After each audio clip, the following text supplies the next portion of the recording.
Bueno, vamos a informar sobre la solicitud que se va a presentar de conformidad con la ley el día de hoy al Senado de la República. Vamos a firmar este escrito.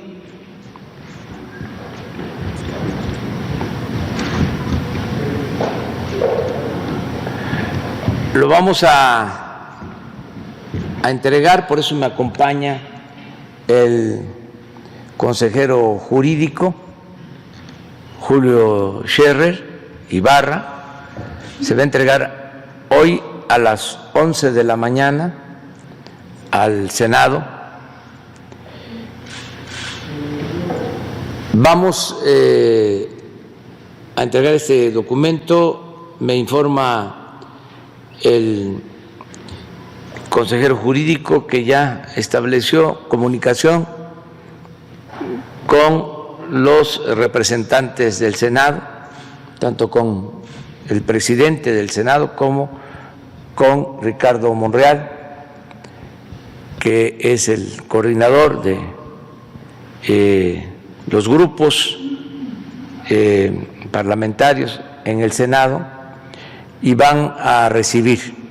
este escrito. Quiero comentarles que es muy satisfactorio el que un grupo de ciudadanos haya tomado también la iniciativa de recoger las firmas para solicitar esta consulta. La información que tengo es de que sí van hoy a tener las firmas que se requieren, que ya están ordenando las firmas y que ya van cerca de 2 millones de firmas de ciudadanos. De todas formas, porque hoy vence el plazo, consideré importante presentar también este escrito para tener más seguridad sobre la solicitud de la realización de una consulta a todos los ciudadanos. Antes de firmar el documento, lo voy a leer para que se pueda conocer lo más ampliamente posible. Lo van a poner en pantalla, pero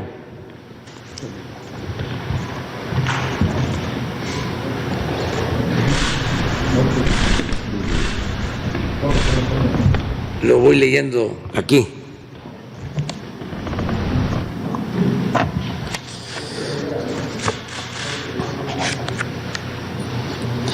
A las y los senadores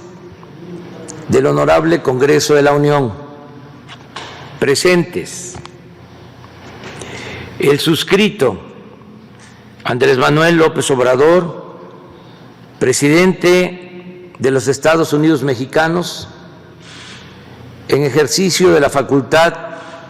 que me confiere la Ley Federal de Consulta Popular, en su capítulo segundo, artículo 12,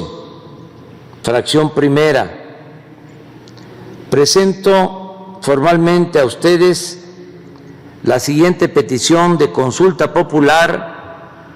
para la jornada electoral que habrá de celebrarse el domingo 6 de junio de 2021 o en la fecha que establece el recién reformado artículo 35 de la Constitución a fin de preguntar al pueblo de México sobre el asunto de trascendencia nacional que se describe y fundamenta en la siguiente exposición de motivos. Primero, entre el 1 de diciembre de 1988 y el 30 de noviembre de 2018, México vivió un periodo caracterizado por la concentración desmesurada de la riqueza, quebrantos monumentales al erario, privatización de los bienes públicos, corrupción generalizada, procesos electorales viciados y prácticas gubernamentales que desembocaron en un crecimiento descontrolado de la violencia, la inseguridad pública, la violación masiva de derechos humanos,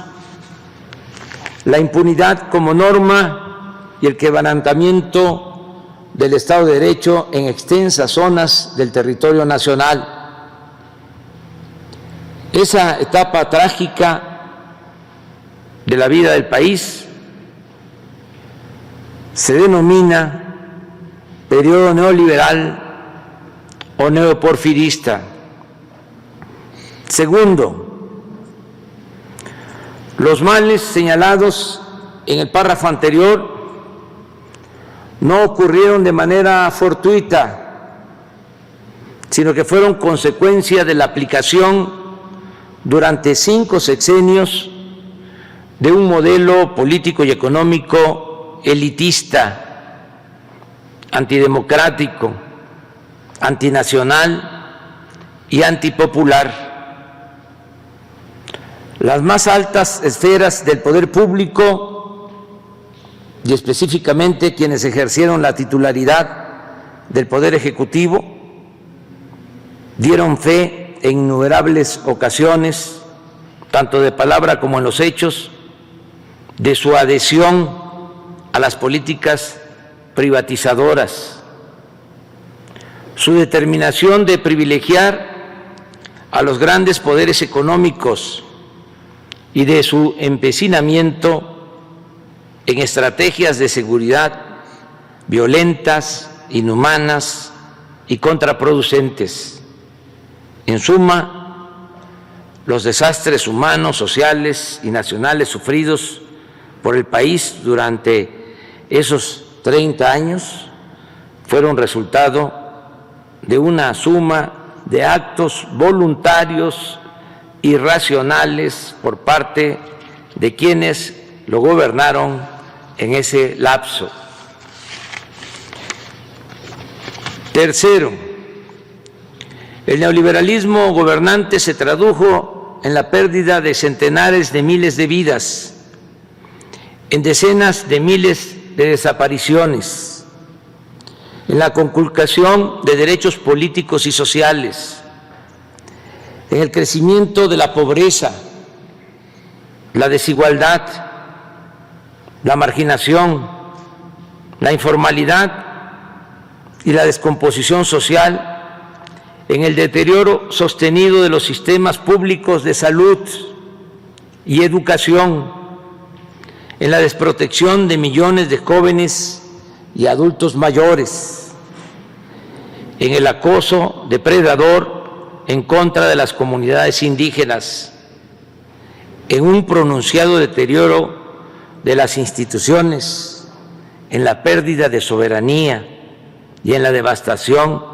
de las industrias petrolera y eléctrica, entre otras consecuencias graves. Cuarto, la desigualdad en México se profundizó precisamente durante el periodo neoliberal o neoporfirista. Según cifras del Banco Mundial, y de la Organización para la Cooperación y el Desarrollo Económico, OCDE, fue en el sexenio de Carlos Salinas de Gortari cuando crecieron más en nuestro país las diferencias económicas y sociales entre ricos y pobres. Y no es casual que al mismo tiempo se entregó a particulares nacionales o extranjeros una cantidad sin precedentes de bienes públicos. Un dato: en julio de 1988, cuando Salinas fue impuesto mediante un fraude electoral, en la lista de la revista Forbes, en la cual figuran las personas más ricas del mundo, solo aparecía una familia mexicana, la de los Garza Sada, con 2,000 millones de dólares. Pero al finalizar aquel sexenio, ya estaban incorporados a ese listado otros 24 mexicanos que poseían en conjunto más de 44,000 millones de dólares. Casi todos ellos habían sido beneficiados con empresas, minas y bancos que antes eran propiedad de los mexicanos. Luego de estar colocado en 1988 en el lugar 26 entre los países del mundo con más multimillonarios, en 1994 México escaló al cuarto sitio, solo por debajo de Estados Unidos, Japón y Alemania. Quinto, el presidente Ernesto Zedillo continuó las políticas privatizadoras de su antecesor y las llevó hasta sus últimas consecuencias. Privatizó bienes nacionales como los ferrocarriles, pero además adjudicó al conjunto de los mexicanos deudas privadas por un monto de 552,000 millones de pesos en el marco del llamado rescate bancario de 1998. A la fecha, aunque el país ha pagado a los bancos 700,000 millones de pesos por bonos del FOAPROA, esa deuda pública asciende a cerca de 2 billones y no terminará de saldarse sino hasta el año 2070. Sexto, Vicente Fox Quesada llegó a Los Pinos como resultado del anhelo social de alcanzar la democracia y la alternancia. Sin embargo, cuando se acercaba el final de su gestión,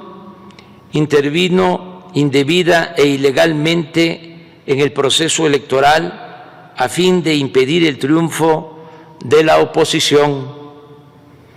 Tal intromisión no solo fue reconocida en el fallo con el que el Tribunal Electoral del Poder Judicial de la Federación legalizó el turbio proceso electoral de 2006, sino que el propio Fox, quien al año siguiente, en una entrevista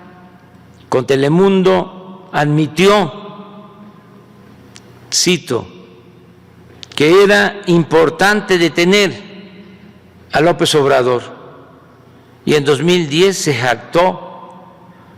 cito, de haber cargado los dados del proceso electoral.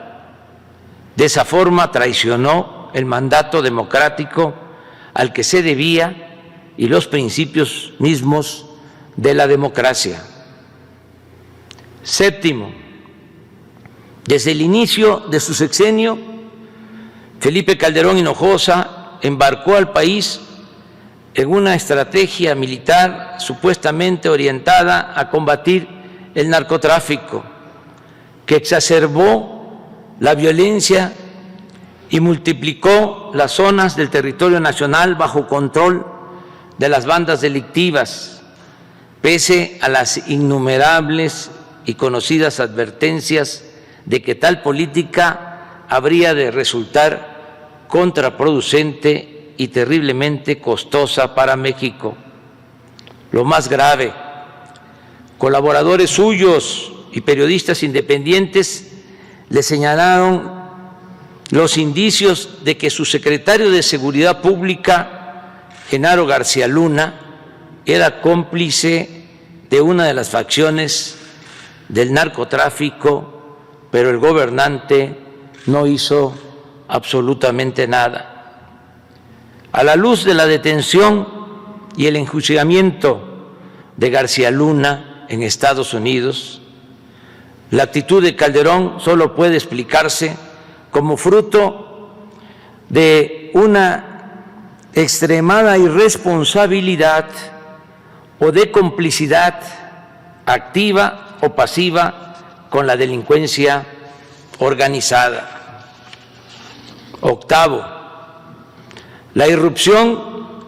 de grandes cantidades de dinero de procedencia desconocida en la campaña presidencial de Enrique Peña Nieto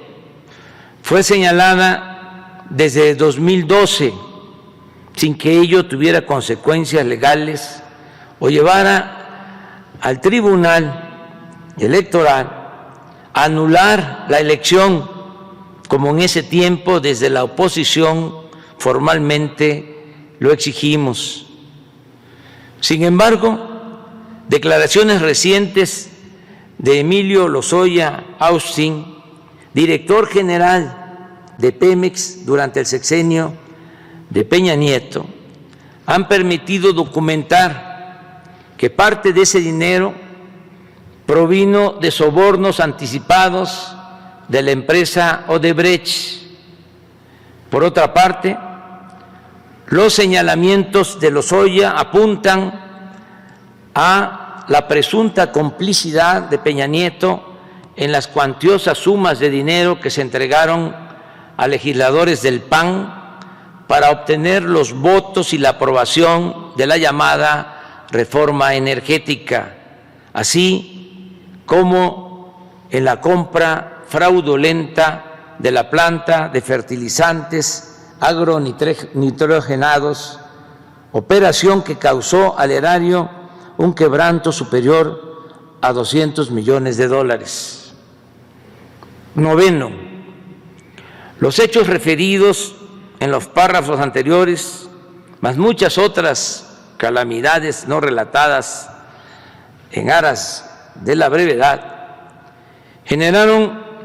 una creciente e inocultable indignación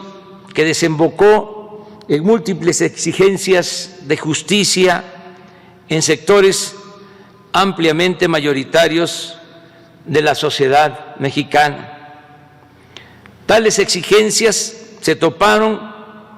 con una diversidad de mecanismos de encubrimiento e impunidad, con la adulteración de disposiciones legales, con las componendas de los partidos subordinados al régimen, con el silencio cómplice de la mayoría de los medios de información nacionales y extranjeros, con acuerdos tácitos de protección entre los presidentes salientes y los entrantes, y con aparatos de procuración de justicia puestos al servicio de los propios gobernantes. Décimo, desde el primer día de mi gobierno se han incrementado las peticiones populares de esclarecimiento y justicia para las acciones presuntamente delictivas que posiblemente cometieron los expresidentes Carlos Salinas de Gortari, Ernesto Zedillo Ponce de León, Vicente Fox Quesada, Felipe Calderón Hinojosa y Enrique Peña Nieto en el ejercicio del cargo. No obstante, el masivo clamor de justicia se enfrenta a zonas grises del marco legal, como las limitaciones que establece el artículo 108 constitucional en curso de modificación para actuar penalmente en contra de un presidente en funciones, o como la consideración de delitos imprescriptibles que los mencionados habrían cometido o habían podido cometer en el ejercicio de la presidencia. 11, el país se encuentra en este punto, en una situación en la que una demanda social mayoritaria carece de un cauce institucional nítido y de una vía clara de expresión en las leyes vigentes y en las que es ineludible que el Estado emprenda un proceso de esclarecimiento a este respecto. En mi calidad de presidente de la República considero necesario avanzar en el discernimiento de este punto sin estridencias, con responsabilidad, pero anteponiendo en todo momento el predominio de la voluntad popular y el respeto irrestricto de la legalidad. 12, independientemente del curso que tomen las acciones legales en los procesos en contra de diversos exfuncionarios, tanto en México como en el extranjero, la decisión de si debe esclarecerse en términos legales la actuación de los 5 expresidentes referidos ha de considerarse un tema de trascendencia nacional y que por su proyección histórica y sus implicaciones políticas amerita ser puesto a la consideración de la ciudadanía en un espíritu de democracia participativa. Es pertinente señalar que no es esta la primera ocasión en la que promuevo tales ejercicios. Se han realizado con respecto a la construcción del aeropuerto en Texcoco, la planta eléctrica de Huesca, Morelos, la cervecera de Mexicali y el Tren Maya, y he promovido la inclusión en la Carta Magna de las consultas regulares de revocación de mandato.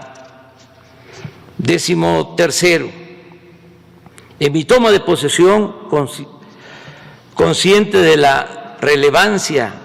y las implicaciones de juzgar penalmente a quienes ejercieron la presidencia, propuse la realización de una consulta popular como un paso necesario para resolver sobre este delicado asunto. Si el pueblo da su aprobación, las instituciones responsables de desahogar las potenciales acusaciones tendrán un enorme respaldo para realizar esa tarea con absoluta libertad. Si rechaza la propuesta del pueblo de México, nadie podrá acusar a esas instituciones de encubrir o solapar conductas ilegales. En lo personal, reafirmo la postura que he sostenido siempre sobre este tema, en el sentido de que en el terreno de la justicia se puede castigar los errores del pasado, pero lo fundamental es evitar los delitos del porvenir. He dicho y reitero que yo votaría por no someter a los expresidentes a proceso. Sin embargo, de realizarse la consulta, respetaré el fallo popular, sea cual sea, porque en la democracia el pueblo decide y por convicción me he propuesto mandar obedeciendo. En otras palabras, nunca traicionaré la confianza del pueblo y no seré cómplice de la impunidad, ni voy a ser tapadera de acciones turbias del pasado, pero tampoco pretendo impulsar represalias contra nadie, porque como lo he afirmado en numerosas ocasiones, no es mi fuerte la venganza. 14. El ejercicio de la consulta popular sobre la viabilidad de iniciar procesos legales en contra de los expresidentes es en sí mismo un precedente necesario para prevenir la repetición de conductas indebidas en el ejercicio del poder y un deslinde con respecto a la impunidad y encubrimiento que caracterizó a los gobiernos neoliberales, una forma de despejar la ambigüedad legal que ha imperado sobre las responsabilidades de la figura presidencial y una reafirmación del principio de soberanía popular contenido en el artículo 39 de nuestra Constitución Política. 15. La presente petición no contraviene la limitación establecida en el numeral tercero, fracción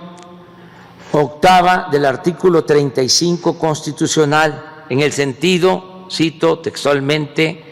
de que no podrán ser objeto de consulta popular la restricción de los derechos humanos reconocidos por esta Constitución y en los tratados internacionales de los que el Estado mexicano sea parte, ni las garantías para su protección. No es así, por cuanto la consulta solicitada tiene el propósito central de llevar a un cauce legal claro un asunto de interés general y trascendencia nacional y posibilitar, en su caso, juicios apegados a derecho y respetuosos del debido proceso. Por el contrario, la consulta popular pedida reafirma el derecho a participar en los asuntos públicos estipulado en el artículo 25 del Pacto Internacional de los Derechos Civiles y Políticos y el 23 de la Convención Americana sobre Derechos Humanos y reafirma el derecho a la justicia plasmado en el artículo 17 de la Constitución Política de los Estados Unidos Mexicanos. 16. El tema que motiva la presente petición de consulta popular repercute en todo el territorio nacional e involucra al conjunto de la población en términos del artículo 6 de la Ley Federal de Consulta Popular, al estar involucrados sus intereses e instituciones y dado que los hechos que la originan revisten por sí mismos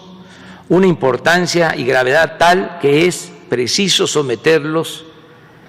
a este mecanismo de participación ciudadana. En consecuencia, y en cumplimiento a la fracción tercera del artículo 21 de la Ley Federal de Consulta Popular, propongo la siguiente pregunta. ¿Está de acuerdo o no con que las autoridades competentes, con apego a las leyes y procedimientos aplicables, investiguen y en su caso sancionen la presunta comisión de delitos por parte de los expresidentes Carlos Salinas de Gortari, Ernesto Zedillo Ponce de León, Vicente Fox Quesada, Felipe Calderón Hinojosa y Enrique Peña Nieto, antes, durante y después de sus respectivas gestiones? Por lo aquí expuesto, solicito respetuosamente a ustedes, primero, tener por aceptado en tiempo y forma el presente escrito. Segundo, dar cuenta de la presente petición de consulta popular y turnarla a la Comisión de Gobernación y, en su caso, a las comisiones que correspondan para su análisis, dictamen y cumplimiento de las etapas procesales correspondientes, con fundamento en lo dispuesto por la fracción primera del artículo 27 de la Ley Federal de Consulta Popular y demás disposiciones aplicables. Palacio Nacional, Ciudad de México, 15 de septiembre de 2020. Voy a firmar. El documento lo entrega hoy el consejero jurídico, como ya dije, al Senado.